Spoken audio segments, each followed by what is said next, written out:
Welcome to Academia de Cento. I'm Lorraine Rinaldi, your host, and my featured guest this week is Ed Vadden of the Ace Club, which is a private golf club, right? Yes. So interesting. I have so many questions to ask you about how you cook differently for a private club versus a restaurant.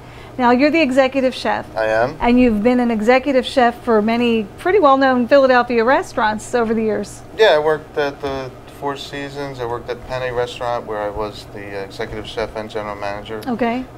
You know, I did my Philly tour. So Ed Vadden's Pasta Fagioli alla Pescatore. Well, let me start by cutting some onions here. All right. I did prepare some mise en place ahead of time. Okay. The mirepoix, or in Italian they call it the soffritto, the cooking down of the carrot, celery, and onion. Okay. And I'm gonna. You say that, so tell us again in the French. The mirepoix. The mirepoix is basically a mixture of carrot, celery, and onion. You know, my favorite trio is. What's that? It's the when you make the meatballs with the beef, pork, and veal. Oh yeah, that's a good one. Yeah. Call the Trinity, you know, the Holy Trinity of beef. Yeah, you got the Holy classic. Trinity of vegetables. There you go. Let's do that real quick. We're gonna add the. What is this? But let's add that first. Okay, I'm getting ahead of you. The carrot that we dice small. All right. And the celery. In that order, or does it matter? It doesn't matter. It's all going in the same pot.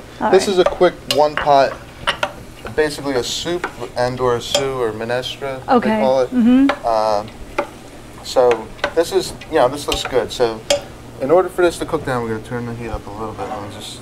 And you say cook down, you're basically getting this to where it's that nice, almost a clear texture. It's softer. Yeah, it's going to get, the onions are going to get kind of opaque and soft. You don't want to brown it. Right. Although if that's what you were looking for, you wouldn't do this, which I'm going to add a little bit of salt.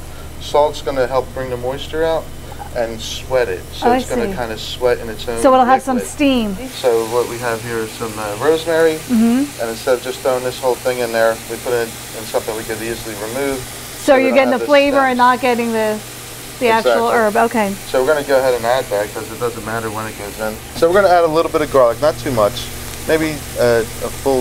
So you have the minced garlic. Full teaspoonful. Love it. All right. I took some of the Anna pasta. Okay. You could use any short pasta you like. Tubetti, ditalini. So what do you have? That's got to be ditalini, right? This is ditalini, and there's tons of different numbers you could use, but this is more like a soup stew, if you will. And my thoughts on soup are that it has to fit on a soup spoon. So whatever you're putting into your soup should be small enough to fit. Should be small enough to fit on. And you want to get a little bit of everything in there. Yeah, ideally. I gotcha. If you want to make it more stewy, you could use a bigger pasta or bigger. Right, bigger chunks. Okay. That sort of thing. Now, what did you do to that ditalini? Because it looks different. So the ditalini, basically, you just put it on a cookie tray or a sheet tray, and you toast it in the oven. So if you toast it a little, it's going to give it a nutty flavor. Do you do that with other dishes as well? Like if you're doing like rice or something, you could do it with rice. So if you want to add a little bit of depth, like say you're doing barley or risotto, if you toast it ahead of time, and let's say you're serving it with beef, it'll give it a real depth of flavor that you probably wouldn't recognize had you not known the technique. So we're going to add a little bit of heat to it, which is just a little bit of a crushed red pepper. Depending on who's eating your food, you don't know how spicy someone likes it. I'm eating it. You like it spicy? Yeah, let's throw a little more in there. And then we're going to add a little fresh black pepper. So now you're doing the black pepper, the ground black pepper. So it's starting to change the texture a little bit. I can see it, and it is cooking down. We don't want it to be lost. You're going to feed a lot of people with this, huh? Yes. So we're going to add some of the tomato. What I did was I took some of the San Marzano tomato, just hand crushed them. You crushed them already? There. Nice. And like I said, I do what my grandma said. Clean it out with some water. All right. We had this toasted pasta, like you could see. It's beautiful.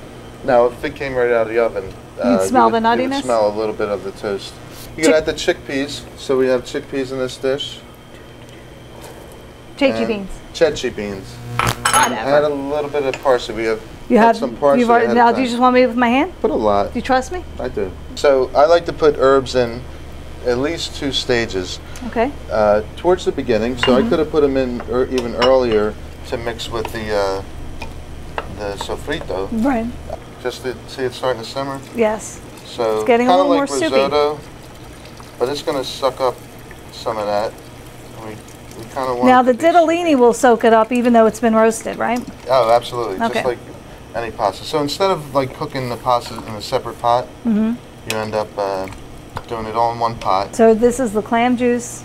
Putting about another cup of water to it, because it looks like perfect now, but we both know that the pasta has to cook still. So it's going to cook down. So it's going to get thick a little bit. So we're going to put a little bit of water in there. We'll let that come to a boil and then let it simmer.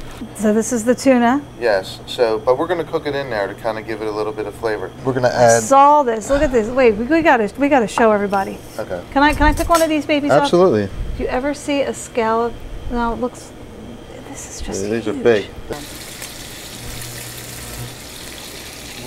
There we go. All right. So pasta. We want to make sure we get some seafood, a little bit of everything, a little bit of broth. Doesn't that look beautiful? Do you want a little more broth? Wow, That's the color we look for. That's so what you're looking for. You gotta be a little bit patient. So what we'll do is we'll take the scallops. Beautiful. There you go.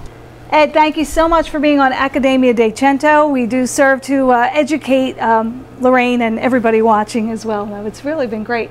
And I know you're on Facebook, but you're the social media takes a back seat to the kitchen stuff. So yes, I'm not that computer. Just keep it here at Cento.com. Maybe we'll see Ed in the future doing something fun and teaching us some of those knife skills or something like that. You can follow us on Facebook. You can follow us on Twitter, Instagram. Until next time, ciao.